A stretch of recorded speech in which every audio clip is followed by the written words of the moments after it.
What's up, guys, and welcome back to another episode of the Realistic Career Mode. This is episode number 12, and as we look at the calendar for the coming fixtures, we face Mallorca away, the big derby against Sociedad at home, and then a trip to the new camp to round off the episode. And we're coming off at the back of a pretty rough episode in episode 11, I'll be honest. 2 defeats out of 3, knocked out of the cup, and 2 big injuries to 2 key players. Nacho Fernandez at the back, and arguably more importantly, Inaki Williams is going to miss the next 3 months, I think, with a shoulder injury. That is a big loss for us. I'm not sure if people are aware, actually. I only found this out recently, but Inaki Williams actually has this incredible La Liga record. He's now broken the record for most consecutive games in La Liga without missing any. I think at this point of recording, I watched Bilbao beat Real Vallecano on the weekend, and that was his 238th consecutive game in La Liga in a row, which is an incredible record. I wish my Inaki Williams could stay that fit, but unfortunately we're going to have to deal without our star striker, without the La Liga's top scorer, and in would have to come Santi Mina, who has been bang out of form. We've had back and forth arguments with him as well about his play time. But Santi Mina would be one of 3 changes going into today's game against Mallorca. Also in come Vivian for the other injury, Nacho Fernandez. And we would get off to, as you would see, a perfect start for Santi Mina as well. I need him to hit the ground running. You know, he's going to be my striker now for the next 3 months. And, the finish did not suggest that he had 2 goals in 16 games. The little dinked finish over the keeper just a few minutes in, and that would give us a 1-0 lead away in Mallorca. And just the perfect start we needed. And we were peppering the keeper, looking to find that second goal. But we went into the second half, so 1-0 at half time, absolutely dominating into the second half, and it basically just resumed. We were absolutely peppering the keeper, peppering Mallorca, and I felt like it was only a matter of time before it would come. Sometimes when you have a 1-0 lead, you're like, oh god, are we going to be made to rue our chances? But I felt confident in this game that we would take our chances, and Herrera would make it 2-0. And I mean, how big has Herrera been since he came in? When we brought him in, I thought, you know what, it'd be nice to bring in a midfielder who used to play for the club. He's obviously a little bit older now, but so he'll bring a bit of maturity and experience into the team. He might not start so much, but you know, good to have in the dressing room. But with our injuries, Herrera's been huge for us in that middle of the park, scoring big goals in the Supercopa final against Real Madrid, and then against Real Madrid a few days later in the league, and now getting his 3rd goal for the club here.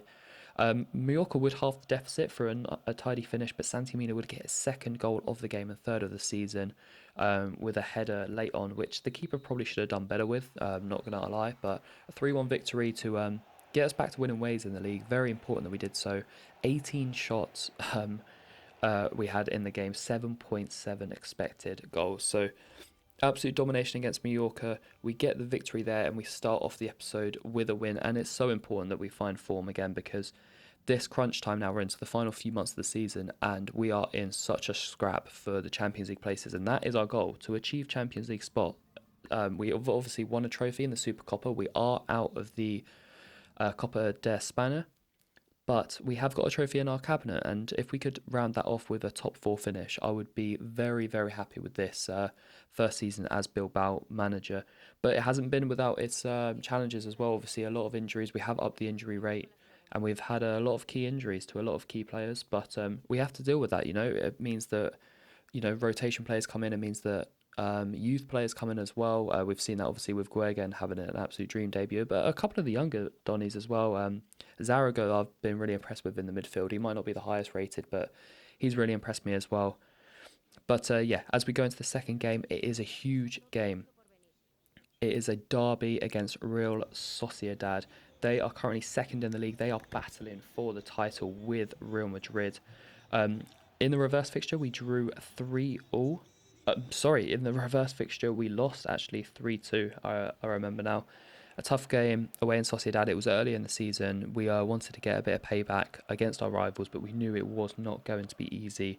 They've obviously been very strong this season, and are looking to secure their first title in God knows how long. And the Sociedad would start off the stronger here, forcing the Simon into a couple of saves, and then David Silva would feed El Nesiri, I think it is, and Simon probably actually could have got done better there. You see, he gets a hand to it, but can't keep it out. It hits the post, and goes in, and the visitors have the lead. Santimina would have a great chance to get his third goal in 2 games here, but his shot straight out the keeper, actually, it was pretty disappointing. But from the resulting corner, we would make it 1-0. Berenguer, our winger, with a bullet header. This guy's been such an unsung hero for us, so consistent on the wing, providing goals and assists, and just great play. A solid 7 out of 10 pretty much every game. And he would draw us level here, 1-0. Bullet header from the winger, and we had a good chance to make it 2-1 quite quite soon after scoring the first. Melamed opting to square it rather than shoot, and there was no one there. This tackle, by the way, absolutely huge from Martinez. Love that tackle, as good as scoring a goal. Now, we got to talk about this goal. I mean, scoring a goal like this, a bicycle kick in a derby. I'm getting Wayne Rooney vibes as they give us the three-angled replay here. I tell you what, as soon as this cross deflected, I don't know what it was, but in my head I was like, that's set up perfectly for a bicycle kick. I was just thinking it, and then I saw him jump, and I thought, yeah, we're screwed here. And Nessieri would get his second of the game, and Sociedad's second of the game, and restore their lead as we go into the second half. Santimina still looking for his first goal of the game. I thought he'd get it here. So a great second effort. He gets knocked down by the first header. He gets there ahead of the keeper and heads it on goal. I think that's Nacho Monreal on the line, who can't stop it going in. They actually did put it down as an own goal, which I was quite disappointed with because the header was on target. It's one of those where like neither the striker wants the goal, the defender doesn't want the own goal. So I'm not quite sure why they haven't given it to him there, but it does go down as an own goal. Regardless, it is a goal for Bilbao, and we retake the lead. And now, well, he was denied moments before, but Santimina gets his third goal of the episode already. And well, maybe he was right. He was asking me for more game time. He was telling me if he got more game time, he could get consistent. And it's hard to drop someone like Inaki Williams. That's the thing. You can't drop a man who's banging in more goals than games he's playing. But Santi has said, "Look, if you give me a good run, I will score goals." And in this episode, he started 2 games and he scored 3 goals. Sociedad would equalise through Marino, the former Newcastle man, and once again we were tied. At least 5 goals in this game. We obviously lost 3-2 in the reverse fixture. Wanted to deal a blow to Sociedad. Obviously, they are our rivals. We want to get one up against them, but if we could beat them and really tilt their title challenge, that would just that would make the victory even sweeter.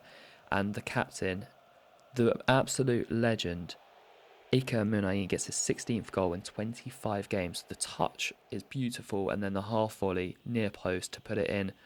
David Silva would have I'd say a great chance. It's a hard chance on the volley on his on his strong foot, but the angle would make it difficult. It was a decent chance for a player of Silva's quality, though.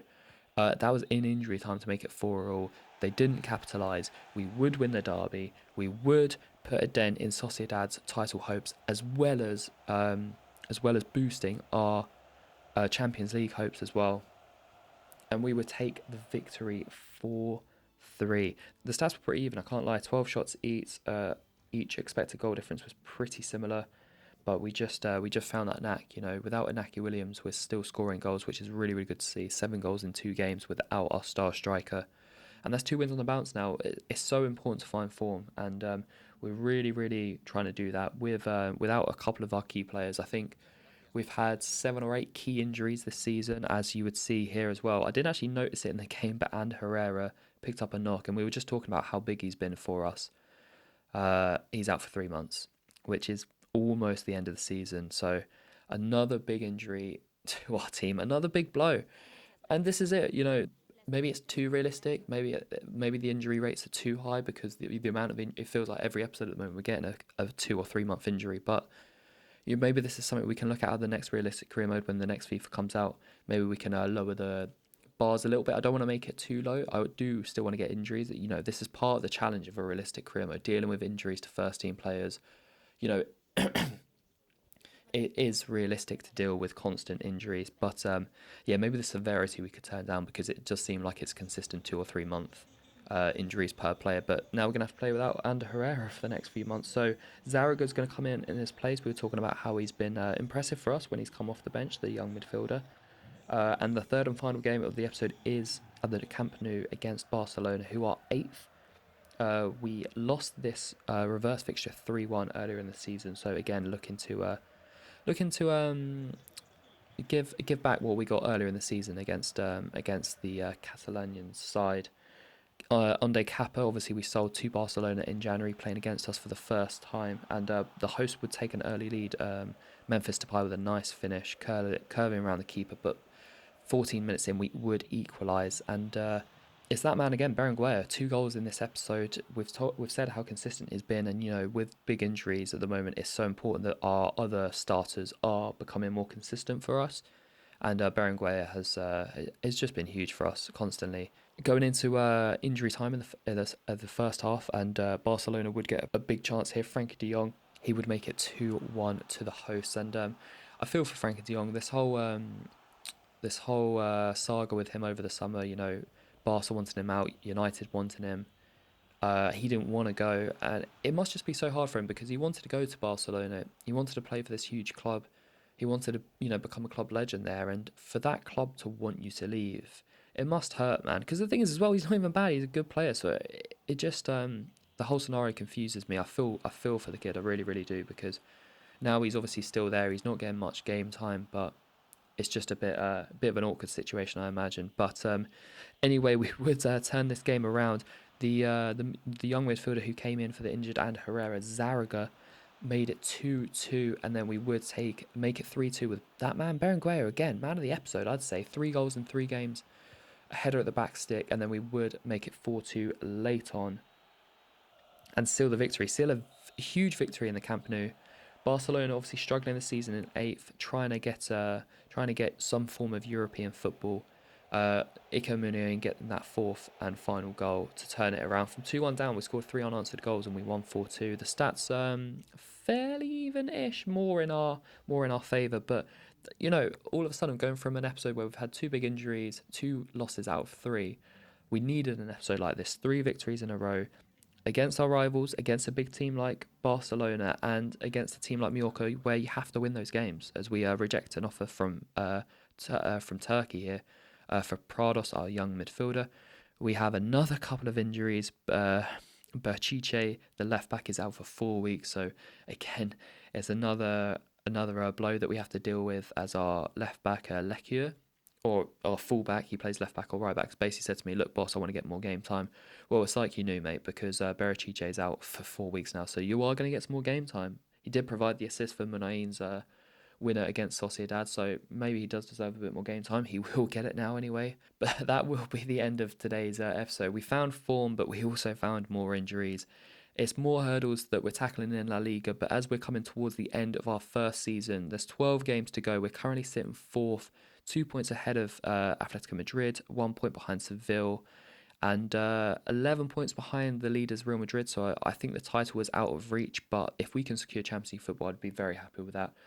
But that will be it for today's episode. I'll see you in episode 13 as we continue our march towards the end of the season, our push for Champions League football. Drop a like on the video if you enjoyed it, and until then, I'll see you later. Peace.